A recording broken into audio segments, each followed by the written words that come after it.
Hi, welcome to Chapter 3 entitled Pictures. The next morning, Mother called for breakfast. Good morning, said Mother. Good morning, said Daddy. Good morning, I said. Roosters can peck your head into a nub. Daddy put down his coffee cup. Excuse me? I pointed to my head. A nub, I explained. A nub is a teeny little knob head. Roosters can peck your head into one. Mother looked strange at me. What in the world is this about? I did a big breath at her. 'Cause how can I ever be clear on this subject? A nub, a roundish, ballish head nub. And do not tell me that roosters do not peck you on account of we had pet day at my school. And Meanie Jim brought a rooster to room 9. And that boy is a rooster expert. I looked at her. Plus, also, you said Uncle Bill's rooster was mean too, right?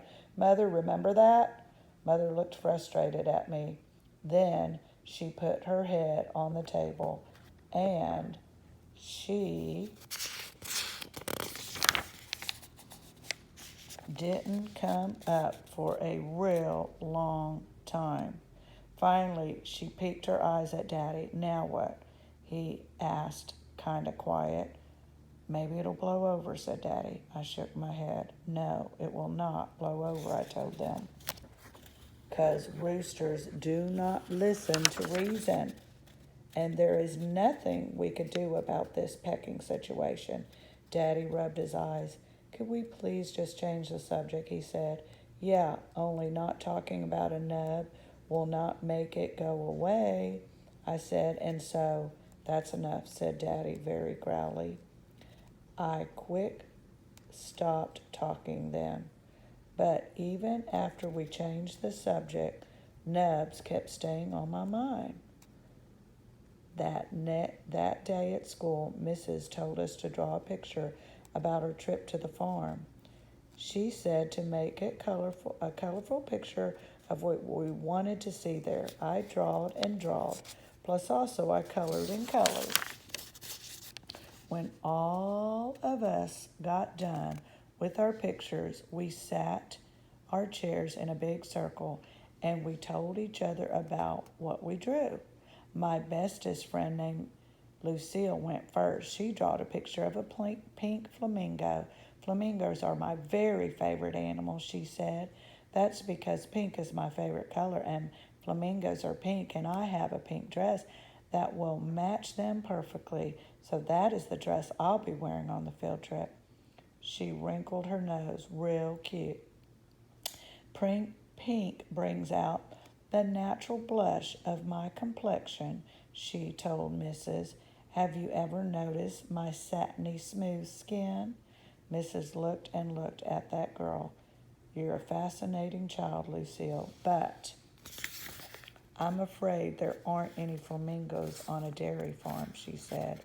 Lucille looked surprised. So, where are they then, she asked. Well, flamingos can be found a lot of places, said Mrs. South America, for example.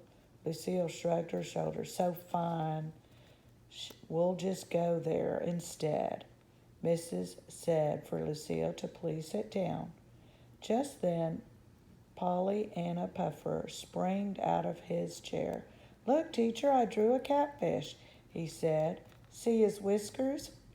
My brother said catfish whiskers are so sharp they can slice your finger to the bone. Mrs. made a sick face. Yes, well, thank you for sharing that, Pollyann. But we're not going fishing. We're going on a farm, remember? Pollyann Puffer looked upset. Yes, but my brother said there's lots of catfish farms around here, and so that's the kind of farm I think we should. No, Polly, no, said Mrs. We're just going to a regular plain old farm with regular plain old farm animals. Pollyanna Puffer did a mad breath. He said the word big whoop. After that, Polly Ann Puffer had to stand in the hall. Mrs. did some deep breathing. Please, children, please, did anyone in room 9 draw a picture of a regular farm animal? Anyone at all? That's all I'm looking for here. Just a regular old farm animal. I did, Mrs. I yelled real excited. I drew a picture of a rooster under a tree.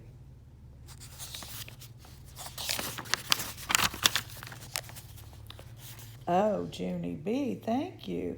That's perfect, she said. I holded it up so she could see it. See it, Mrs.? See how pretty it is? Mrs. looked at my picture. Oh, yes, that's a very nice tree, Junie B., she said. But why is it lying on its side? It crashed over in a rainstorm, I said. Oh, said Mrs. Oh, dear. She looked even closer. But I'm afraid I don't see the rooster, honey. I pointed. There, I said. See his foot under the branch? He did not get out in time, apparently. Mrs. covered her mouth with her hand. Just then, a girl named Charlotte hollered, I hate that picture. That's a terrible picture. I crossed my arms at that girl. You would not say that if your head was a numb, sister, I said. Meanie Jim laughed real loud. Then Mrs. said for all of us to take our chairs back to our tables, and we did not show any more farm pictures.